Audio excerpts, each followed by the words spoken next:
নমস্কার দর্শক বন্ধু, আরও একটা নতুন ভিডিও উপস্থাপন করতে চলেছি। আশা করছি তোমরা প্রত্যেকে ভালো আছো, সুখে আছো। তোমাদের সুখ, শান্তি, সমৃদ্ধি কামনা করে আমি আমার ব্লগটা শুরু করছি। আজ বলবো অতি গুরুত্বপূর্ণ একটা মানে কথা।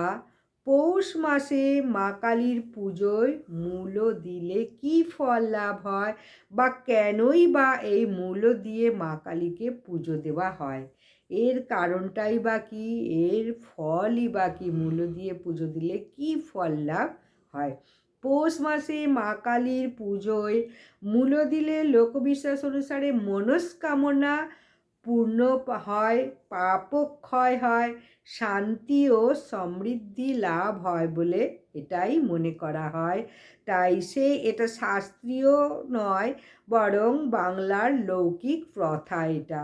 আমরা সেই ছোট থেকে জেনে আসছি, মূলা ষষ্ঠীর ব্রত হয় অজ্ঞান মাসে, তখন থেকে মূলো খাওয়া শুরু হয়।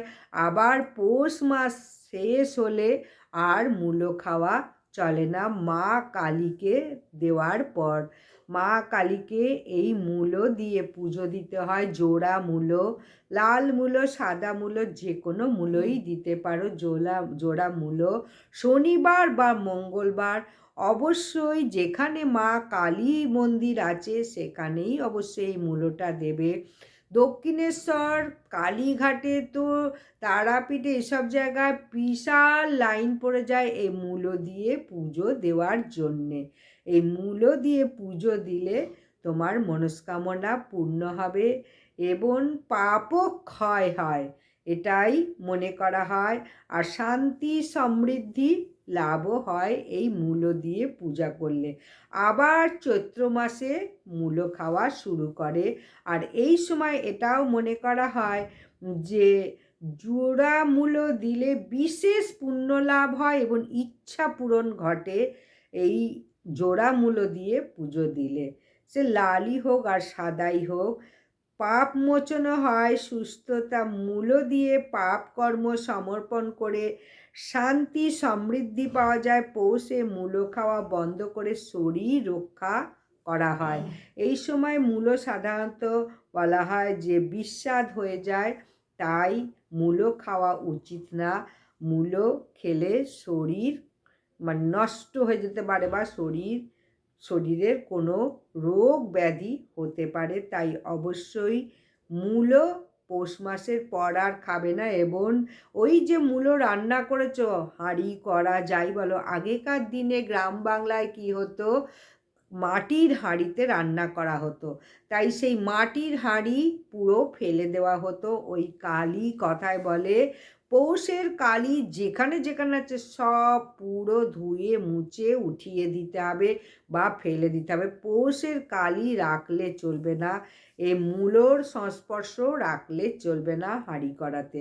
তাই পৌষ মাসের সংক্রান্তির দিন অবশ্যই তোমাদের কোনো মূলো রান্না হলে হাঁড়ি কড়া মেজে ধুয়ে পরিষ্কার করে নাও, নিয়ে ঠাকুরকে শনিবার বা মঙ্গলবার মূলো দিয়ে পূজা দাও। তারপর আর কিন্তু মূলো খাবে না, আবার সেই খাবে চৈত্র মাসে। এই শাস্ত্রের নির্দিষ্ট ফলের উল্লেখ করা আছে যে এই মূলো সাধারণত খেলে পরে খুব শরীরের ক্ষতি হতে পারে, রোগ হতে পারে, অমঙ্গল হতে পারে। তাই অবশ্যই পৌষ মাসে শনিবার বা মঙ্গলবার দেখে মা কালীকে মূলা দিয়ে পূজা দিয়ে এসো, জোড়া মূলো দিয়ে। দক্ষিণেশ্বরে কালীঘাটে তো গেলে দেখতে পাবে বিশাল বড় লাইন, সে লাইনের শেষ নেই। এতটাই লাইন পড়ে জোড়া মূলো দিয়ে পুজো দেওয়ার জন্য। ভক্তরা মনস্কামনা পূর্ণতার জন্যেই মূলো নিবেদন করে, এটাই তোমাদের বলবো। আর পশ্চিমবঙ্গের গ্রামে মূলো ষষ্ঠী ব্রত থেকে মূলো খাওয়া শুরু হয়, আর এটা পৌষ মাসে গিয়ে মূলোটা আবার খাওয়া শেষ হয়। তাই অবশ্যই তোমরা আর বেশি দিন নেই, শনি মঙ্গলবার আর বেশি পাবে না। মূলো দিয়ে পুজো দিয়ে এসো, মা কালীর মন্দিরে, অন্য যে কোনো মন্দিরে নয়। আবার এটাও মনে করা হয় যে পৌষে মূল বিস্বাদ হওয়ায় পুজো দিয়ে সেটা খাওয়া বন্ধ করা হয়। কালী মন্দিরে ভক্তরা শনিবার মঙ্গলবার জোলা মূল্য নিয়ে আসেন, মনস্কামনা পূর্ণতা ও বিশ্বাস লৌকিক আচার এবং কালী পুজোয় মিশে যায়। গ্রামে শহরে বা মানে সব জায়গায় কলকাতার মন্দিরে এটা বিশেষভাবে জনপ্রিয় পুজো, লোকাচার, সংস্কৃতিও বলতে পারো। তাহলে অবশ্যই খুব তাড়াতাড়ি বলে দিলাম, ভিডিওটা দেখো এবং এই কাজটা প্রত্যেকে করো।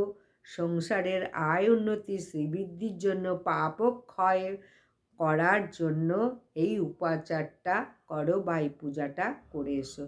শনিবার বা মঙ্গলবার অবশ্যই মূল্য নিবেদন করে এসো মাকে। নমস্কার, বিদায়। ভিডিওটা যদি ভালো লাগে অবশ্যই লাইক, সাবস্ক্রাইব, শেয়ার করে দিও।